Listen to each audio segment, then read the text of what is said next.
오늘도 주님 앞에 나온 여러분들을 주님께서 놀라운 사랑으로 함께 하시고 예비하신 은혜로 채워주실 줄로 믿습니다. 지난주에 이어서 고린도후서 12장을 통하여서 하나님께서 주신 말씀을 나누고자 합니다. 오늘 우리가 붙들어야 할 핵심 화두는 이것입니다. 해석입니다. 한번 따라서 해보겠습니다. 삶을 잘 해석합시다.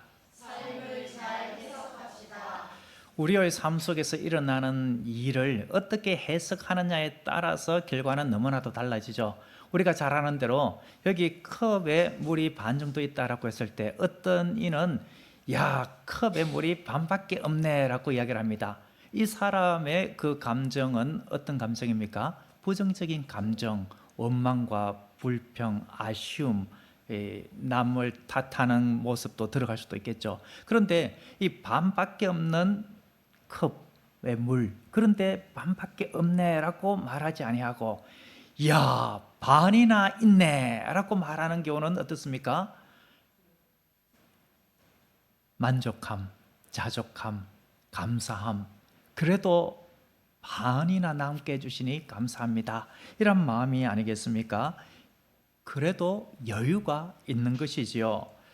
꿈보다 해몽이다라는 말이 있듯이 하나님께서 우리에게 주신 그 모든 삶의 여정, 또 역경, 고난, 어려움, 형통함, 이 모든 것들을 어떻게 해석하느냐에 따라서 우리에게 놀라운 하나님의 은혜와 복이 부어지는 통로가 될 수도 있고, 하나님의 복이 역사하지 않는 그런 장애물이 될 수도 있다는 사실입니다. 해석을 잘하지 못하면 힘든 일이 있을 때에 주저앉고 맙니다. 그러나 힘든 일, 고난, 어려운 일을 만날 때에도 주님 안에서 해석을 잘하면 극복하고 이겨가게 되는 줄로 믿습니다. 큰 사고가 났을 때도 어떤 사람은 그만하길 다행이지 않느냐, 사람 목숨 부지했으니 천만다행이다, 이제 다시 회복하고 그렇게 다시 일어서면 된다, 그렇게 이야기를 합니다. 그러면은 그 큰 사고도 그에게는 그렇게 크게 대수로운 것으로 이렇게 크게 작용하지 아니하고 그냥 넘어갈 수가 있는 것이죠. 그런데 이렇게 큰 사고가 났다라고 하고 그것에 대하여서 부정적인 마음을 가진 사람은 누구 때문에 내가 이렇게 되었다, 저 사람 때문에 내가 그 앞에 이런 모임이 없었더라면 이렇게 하지 않았을 텐데, 누가 나를 붙잡아 두어가지고 그 시간에 내가 이렇게 해서 이런 교통사고 났다, 또는 사업에 또는 직장에 이런 일 때문에 지금 이런 큰 어려움을 당했다, 그 사람 때문이다, 이렇게 하면은 그 사람 자신의 마음이 피폐해지는 것이 아니겠습니까? 저도 작년 10월에 교회 야외 쉼터 공사를 잠시 거둔다고 하다가 쉼터 지붕이 푹 꺼지면서 2m 정도 좀 더 되는 그 밑으로 바로 추락을 해서 척추골절상을 입었죠. 바로 병원에 꼼짝없이 누워 있으면서 저에게 하나님의 말씀이 떠오릅니다. 전도서 7장 14절 말씀이죠. 형통한 날에는 기뻐하고 공고한 날에는 되돌아보아라. 이 두 가지를 하나님이 병행하게 하사 사람이 그의 장래의 일을 능히 헤아려 알지 못하게 하셨느니라 라고 했습니다. 한치 앞을 내다볼 수 없는 인생이로구나. 그런데 하나님께서 나의 부주의로 말미암은 것이지만 하나님께서 막아주실 수도 있음에도 불구하고 나의 부주의하고 신중하지 못한 그대로 하나님께서 내버려 두시면서 이런 사고를 당하고 이렇게 꼼짝없이 이렇게 누워만 있는 이러한 것을 허락하시는 이유가 어디에 있을까? 이것을 통하여서 하나님께서는 나에게 무슨 말씀을 하실까? 이것을 묵상하면서 이 삶을 나름대로 주님의 주신 말씀을 통해서 해석하고자 했습니다. 그때 제 마음속에 주신 해석 이것입니다. 오직 말씀 중심으로 살아가라. 사람의 몸의 중심이 허리에 있듯이 사람의 그 중심은 하나님의 말씀이 되어야 한다. 그러니 오직 말씀으로, 복음으로 무장하며 살아가야 한다, 이 말씀을 주신 것입니다. 여러분, 신구약 성경 66권 중에서 가장 중심부에 있는 성경이 어느 성경? 몇 장인지 아십니까? 우리 권사님 새벽기도 열심히 참석하셔서 잘 아시죠? 시편 119편입니다. 시편 119편이 성경에서 가장 깁니다. 176절이나 됩니다. 그런데 그 모든 구절들은 히브리어 알파벳 처음부터 끝까지 이렇게 해서 한 알파벳을 8절씩 해서 이렇게 다 구성이 되어 있는데 모두가 다 하나님의 말씀입니다. 하나님의 말씀을 시인이 얼마나 사랑하고 사모하고 그 말씀에 대한 열정이 대단한가, 그것을 계속해서 고백하고 있습니다. 그러니까 성경은 하나님의 말씀인데 그 모든 것들 중에 핵심적인 것이 시편 119편 성경의 딱 정중앙에 있습니다. 그것을 제가 깨달으면서 성경의 정중앙에 있는 것은 바로 시편 119편 오직 하나님의 말씀 이 구절이구나.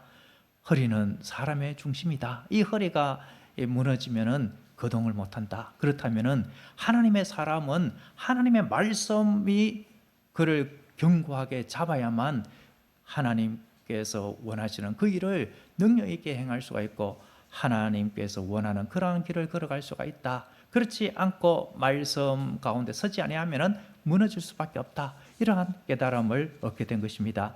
그렇기 때문에 비록 저의 부주의로 인한 사고였지만 이것을 통하여서 언행에 있어서 더욱 신중하고 절제하고 조심하자, 그런 일반적인 깨달음과 함께 영적인 깨달음, 오직 말씀으로 살아가야 한다. 이 깨달음을 얻게 되었으니 저의 그 사고는 유익이 되는 하나님의 은혜로 해석이 된 것입니다. 그래서 제가 개척을 하면서 우리 포천 새소망교회 사명선언에도 이것을 분명히 했습니다.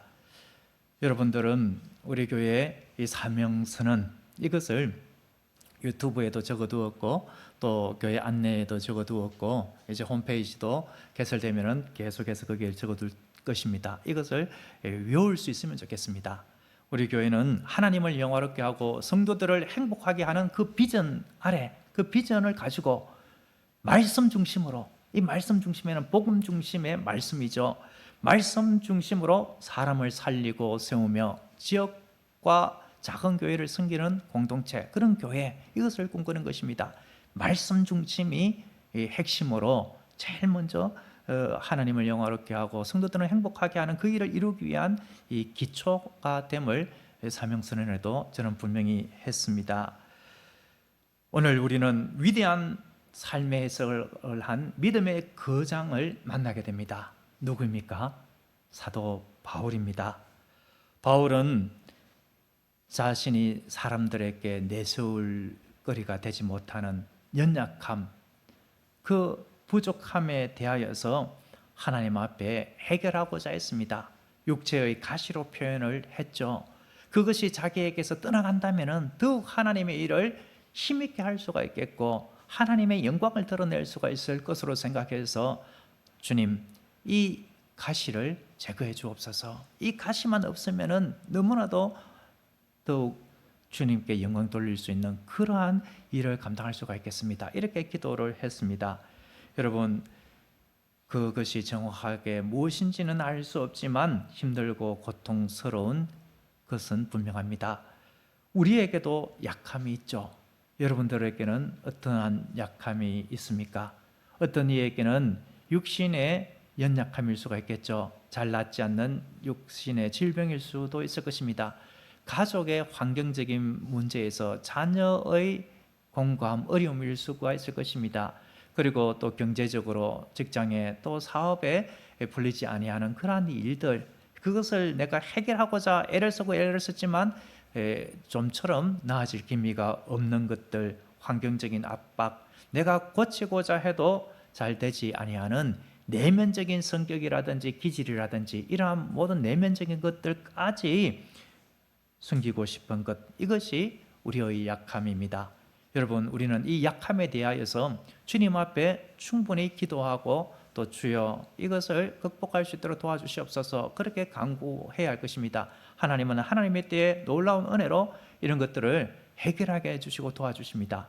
그런데 그럼에도 불구하고 사도 바울처럼 때로는 하나님의 선하신 뜻과 섭리에 의하여서 아무리 기도해도 내가 원하는 대로 상황이 나아지지 아니하고 어떨 때는 오히려 더 악화가 되고 안 좋게 되는 그러한 것들을 경험할 때에 우리는 우리의 이 약함에 대하여서 내세울 거리가 되지 못하는 이것에 대해서 어떻게 해석을 해야 하겠느냐라는 겁니다. 아이고, 저 아들이 딸이 내게 가시야, 남편이 아내가 왼수야, 저 사람이 나에게 정말 못되게 해서 저 사람만 없으면 내가 좀 직장에서 좀 제대로 할 건데 저 사람 때문에 내가 일이 안 풀려. 아이고, 이 직장 빨리 때려치워야 되지. 아이고, 내가 이것 빨리 그만 때려치워야 되지. 이렇게 하면서 살 것인가? 어떻게 해석하며 살 것이냐라는 것이죠. 하나님은 바울의 그 간절한 기도에 분명하게 응답해 주셨습니다. 아니, 응답해 주시다니요, 바울이 원하는 대로 되지 않은 것이 아닙니까? 자기가 원하는 대로 되지 않는다고 해서 하나님의 응답이 이루어지지 않았다, 이렇게 말해서는 안 되죠. 하나님은 우리의 종이 아닙니다. 우리가 하나님의 뜻에 우리를 맞추고 기도하고 하나님의 뜻을 우리에게 이야기할 때에 우리는 그 뜻에 순종하며 살아가야 되는 것이 성도의 바른 자세입니다. 하나님께서는 하나님의 뜻대로 분명히 응답해 주셨습니다. 그 응답이 무엇입니까? 내 은혜가 내게 족하도다. 이는 내 능력이 약한 데서 온전하여 짐이라. 이 말씀으로 응답해 주신 것입니다. 교만하지 않도록 하기 위하여서 이제 너는 너의 그 연약함, 약함이라고 한 것 더 이상 제거해 달라고 이야기할 필요가 없다. 왜냐하면 내가 너에게 준 은혜가 이미 충분하기 때문에 그렇다. 이미 족하다. 알겠느냐? 이것을 이야기했습니다. 그 말씀을 직접 들었을 때에 바울의 마음속에 어떤 마음이 들었겠습니까? 그렇구나. 하나님께서 나를 만세전에 생명책에 기록해 주시고 나를 하나님의 자녀 삼아 주신 은혜, 나에게 태어나면서부터 로마 시민으로 태어나게 해 주시고 엘리트 교육을 다 받게 하시고 그것으로 인하여서 많은 이들에게 복음을 전할 수 있는 그 모든 역량을 갖추게 해 주시고 마침내 이방인의 사도로 나를 부르신 것, 그리고 마지막 날 주님의 날에 영원한 하나님의 나라에서 영원토록 거하게 해주신 이 은혜, 이 하나님의 나라 기업을 소유하게 해주신 것, 이것이 너무나도 귀하구나. 이것이면 족하지 않은가? 비록 나에게 연약함이 있지만 이것은 하나님의 일을 하는데 방해거리가 전혀 되지 않는구나. 이것을 깨달은 것이 아니겠습니까? 우리 주님께서 내 은혜가 내게 족하다라고 말씀해 주신 것이 바로 이러한 의미인 것입니다. 이는 내 능력이 약한 데서 온전하여 짐이다 라고 할 때에 바울은 이 말씀을 온전히 깨달았죠. 내 능력이 약한 데서 온전하여 진다. 이 말씀의 뜻이 무엇이겠습니까? 하나님의 능력은 우리가 약할 때든지 강할 때든지 언제든지 온전하게 완전하게 하나님의 능력이 나타날 수 있는 전능하신 하나님이죠. 그런데 이 표현은 우리가 스스로 힘 있는 체하고 강한 체하고 내가 잘난 체하고 하나님을 의지하지 아니할 때는 하나님의 그 능력이 온전히 나타나지 않는다. 하나님께서 역사하지 않는다라는 말씀입니다. 그렇지만 주님만을 의지할 때에 하나님의 뜻이 나타나고 하나님의 능력이 나타나고 하나님의 뜻을 이루어가게 된다라는 말씀입니다. 선교사 허드슨 테일러는 이렇게 고백했습니다. 하나님의 일을 하나님의 방법으로 하면 하나님의 공급이 따른다라고 했습니다. 하나님의 뜻대로 하나님의 방법대로 하는 것, 그렇게 하기 위하여서 나는 아무것도 아닙니다. 주여, 주님만 나의 힘입니다. 이렇게 고백하는 것이 내가 약한 모습이고 이렇게 할 때에 하나님의 능력이 나타나게 된다라는 말씀입니다. 사랑하는 성도 여러분, 오늘 우리는 주님으로부터 아주 위대한 삶의 원칙, 영적인 비밀을 알았습니다. 내 은혜가 내게 족하도다. 이는 내 능력이 약한 데서 온전하여 짐이라. 이 말씀을 분명히 새겨 듣는다면 우리의 삶의 자세가 이전과는 너무나도 달라지게 됩니다. 주님께서 주신 말씀을 제대로 내가 해석하면은 삶의 저격이 달라지게 되는 것이죠. 사도 바울은 우리 주님께로부터 자신의 그 가시에 대한 해석을 분명히 직접 들었습니다. 그 이후에 사도 바울은 어떤 반응을 보였습니까? 계속해서 이 가시를 없애주세요, 없애주세요. 왜 나에게 이 가시를 주셨습니까? 하나님도 너무하시죠. 그렇게 구한 것이 아니죠. 어떻게 했습니까? 원망불평, 비교하지 아니하고 어떻게 했다고요? 도리어 크게 기뻐했다라고 말하고 있습니다. 9절 전반부터 보면은 나에게 이르시기를 내 은혜가 내게 족하도다. 이는 내 능력이 약한 데서 온전하여 짐이라 하신지라. 그러므로 도리어 어떻게 기뻐함으로요? 크게 기뻐함으로. 아주 크게 기뻐했다라는 것입니다. 매우 크게 기뻐했다라는 것입니다. 내가 육신이 연약하고 다른 사람이 보기에 참 보잘것없게 보이고 내세울 것 없게 보이는 그런 모든 것들, 학벌일 수도 있고 경력일 수도 있고 사회적인 지위일 수도 있고 물질적인 그런 것일 수도 있고 또 자녀들이 다른 집에는 저렇게 잘 됐는데 우리 자녀는 이렇게 되는 그런 것들, 그런 것일 수도 있고 참 여러 가지로 다 있는데 그런 것들을 오히려 크게 기뻐했다라는 것입니다.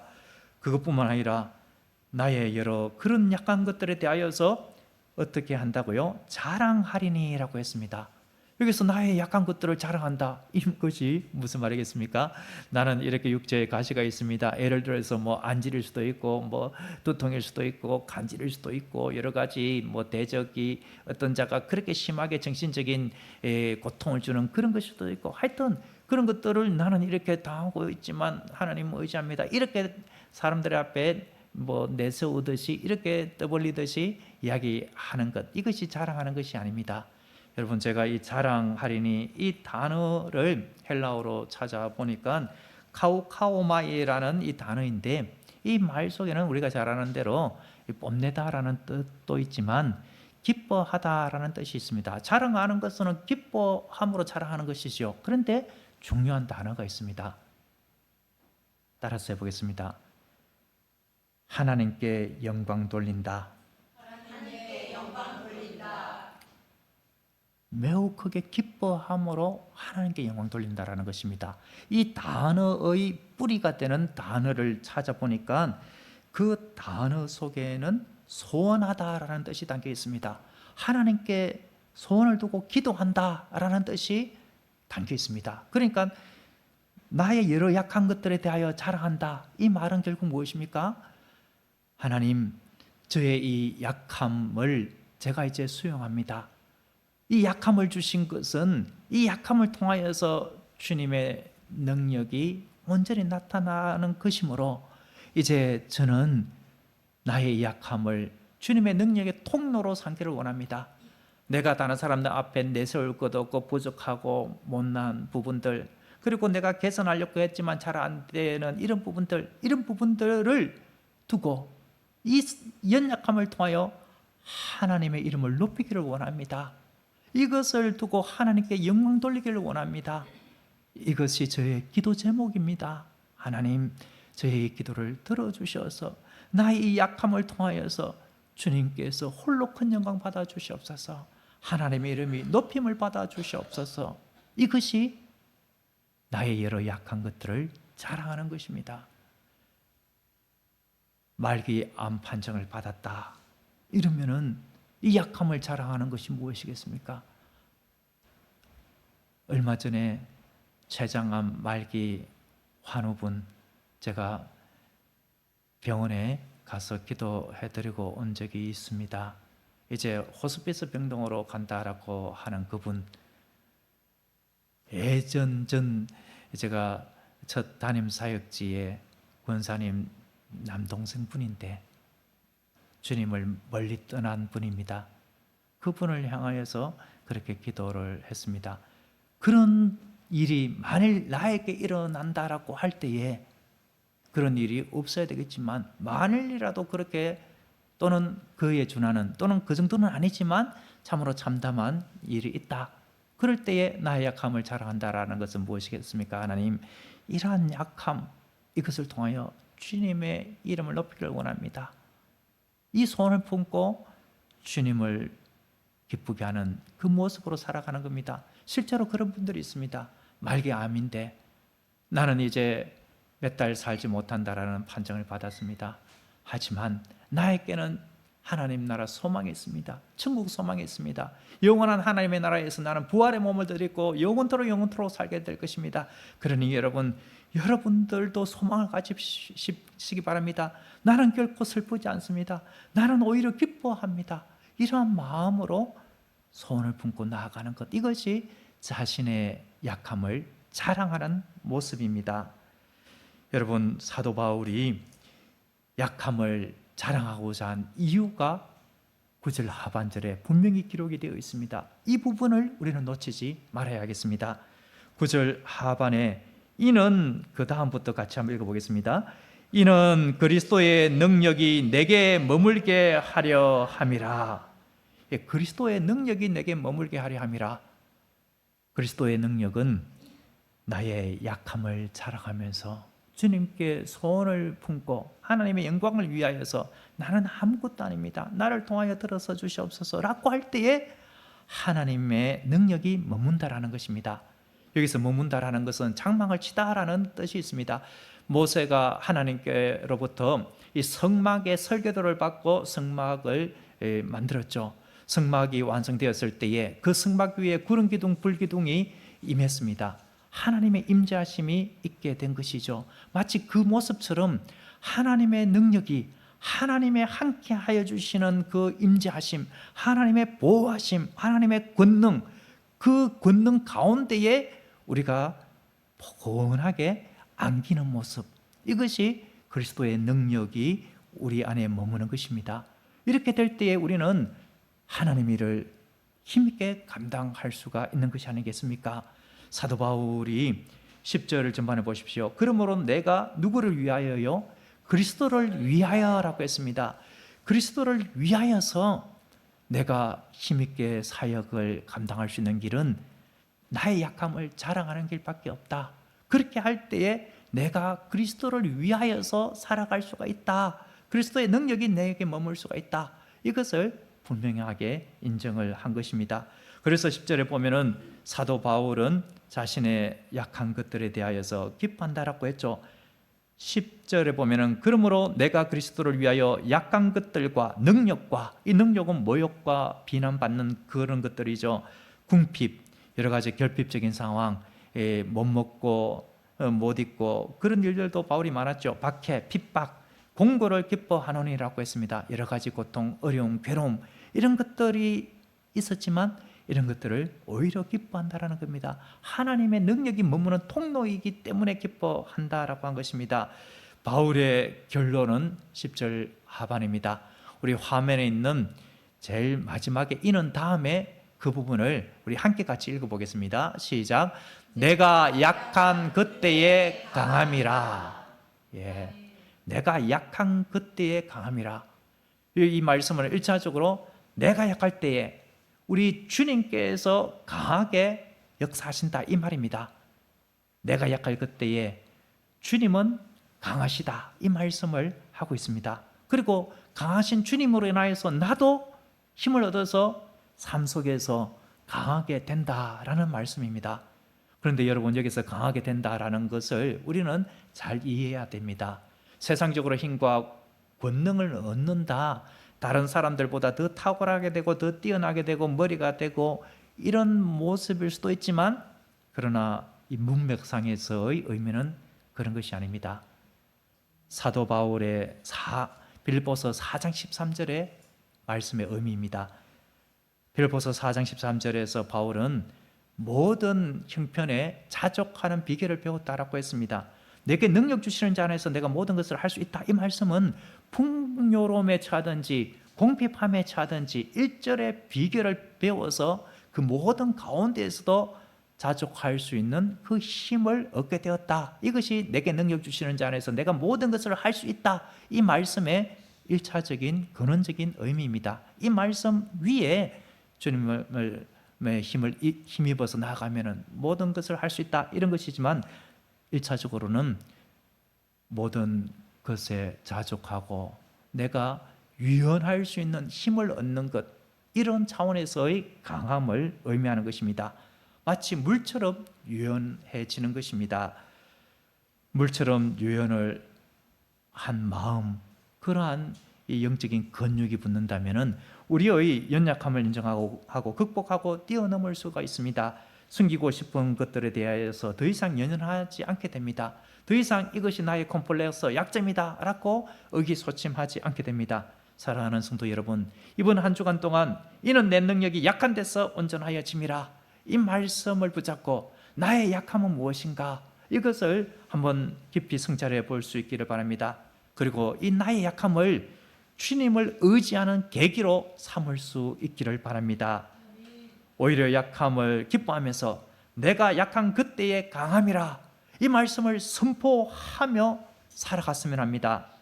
그리고 이 말씀의 의미를 각자의 삶 속에서 정말 제대로 적용을 해보았으면 합니다. 계속해서 묵상하십시오. 이는 내가 약한 그때의 강함이라, 이는 내가 약한 그때의 강함이라 100번을 한번 계속해서 되뇌어 보십시오.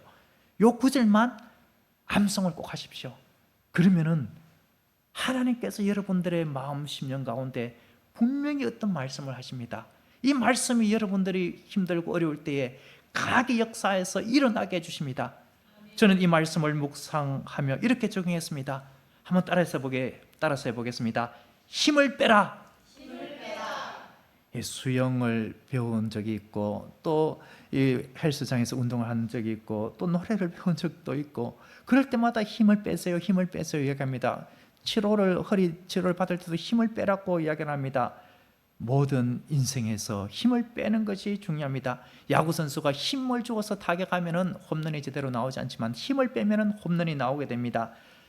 나의 힘, 나의 자랑, 나의 교만, 세상 자랑, 이것을 다 힘을 빼라라는 것입니다. 다 힘을 빼는 것, 이것이 내가 약한 그때의 강함이라, 이것의 삶의 적응입니다. 약하게 되려면 힘을 빼야 되는 것입니다. 하나님께서 강하게 역사하려면 내 힘을 빼야 된다라는 것입니다. 두 번째로 제가 묵상한 것은 이것입니다. 한번 따라서 해보겠습니다. 온전히 비우라. 비움은 과정이고 체험은 결과입니다. 지난번에 한번 간증드렸듯이 우리 교회 보증금과 인테리어 비용을 섬기시고 주님의 품에 안기신 목사님께서, 제가 돌아가시기 아마 보름 전인 것 같은데 이런 말씀을 하셨습니다. 주님께서 살려주시면은, 주님께서 나를 살려주셨습니다. 하나님의 놀라운 능력 너무나도 감사합니다. 주님은 여호와 라파의 하나님, 치료의 하나님이십니다. 이것을 증거하며 살겠습니다. 그렇지만 주님께서 오늘 밤이라도 데려가시면은 할렐루야 감사합니다. 주님께서 나를 자녀 삼아주시고 하나님의 품에 주님의 나라에 거하게 해주시니 감사합니다. 이렇게 주님을 맞이하겠습니다. 그렇게 웃으면서 이야기를 하시고 저를 위해서도 기도해 주셨습니다. 여러분, 이것이 온전히 비우는 자세입니다. 살든지 죽든지 주의 뜻대로, 이것이 온전히 비우는 것입니다. 그런데 우리는 연약해서 이렇게 온전히 비우기가 쉽지 않죠. 그렇기 때문에 비우려면 어떻게 해야 되겠습니까? 채워야 비워지는 것입니다. 주님으로 채울 때에 나를 비우고 나의 힘이 빠져나가는 것입니다. 주님의 약속의 말씀으로 채울 수 있기를 바랍니다. 주님의 사랑으로 채울 수 있기를 바랍니다. 주님의 자비와 긍휼로 채울 수 있기를 바랍니다. 제가 분당 소망교회에서 부교육자로 사역할 때에 방지일 목사님 100세 나이로 오셔서 쩌렁쩌렁하게 말씀을 전하셨습니다. 그때의 여러 말씀 중에 오늘 한 가지 나눌 말씀은 이것입니다. 여러분, 1 더하기 1은 무엇이죠? 2입니다. 예, 그런데요, 주님이 1이고 내가 1일 때에 주님 1과 나 1이 합쳐지면은 어떻게 될까요? 주님 1만 되는 것, 이것이 주님과 연합하는 것입니다. 주님과 하나가 되는 것입니다. 주님과 동행하는 것입니다. 이렇게 말씀해 주셨습니다. 여러분, 이것이 바로 주님으로 채우는 길인 줄로 믿습니다. 주님으로 채워지면은 우리는 주님과 하나가 되어 나를 온전히 비울 수가 있고 세상 힘을 다 뺄 수가 있습니다. 그리하여 주님 안에서 나는 아무것도 아닙니다, 오직 주님의 은혜만 구합니다, 이렇게 약한 자로 살아가게 되는 것입니다. 그렇게 약한 그때에 우리는 모든 일에도 일체의 비결을 배우면서 주님의 능력을 체험하는 강함을, 주님 안에서의 강함을 맛보게 될 줄로 믿습니다. 기도하겠습니다. 하나님 아버지, 우리에게 주님의 은혜가 충분하게 임하였고 주님의 능력은 우리의 약함을 인정하고 주님을 의지할 때에 온전하게 됨을 알려주시니 감사합니다. 이제 우리도 바울의 해석된 삶처럼 우리의 약함을 오히려 기뻐하고 자랑하며 그리스도의 능력이 머무는 통로가 되게 하여 주시옵소서. 약한 그때의 강함이다라는 말씀을 묵상함으로 세상 힘을 빼고 나를 비우고 주님으로 채우는 삶이 되게 하심으로 주님을 위하여 살아가게 하옵소서. 예수님의 이름으로 기도드립니다. 아멘.